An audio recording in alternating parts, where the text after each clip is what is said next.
উপরে কড়া রোদ, নিচে ঠান্ডা পানি, আর মাঝখানটুকু রোদের তাপে পুড়ে যাওয়া দেহ। তারা প্রচুর কষ্ট করে এবং কষ্ট করে জীবিকা নির্বাহ করে। পাট হচ্ছে আমাদের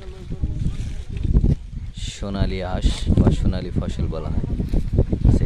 দেখুন এই যে কত সুন্দর তারা পাট গাছ থেকে আঁশ সংগ্রহ করছে এবং সেগুলিকে আটি আকারে বেঁধে আরেকজন পাটের আটি বেঁধে পানি দিয়ে ভাসিয়ে নিয়ে যাচ্ছে। কত সুন্দর নৌকাগুলো সারিবদ্ধভাবে বাঁধা আছে।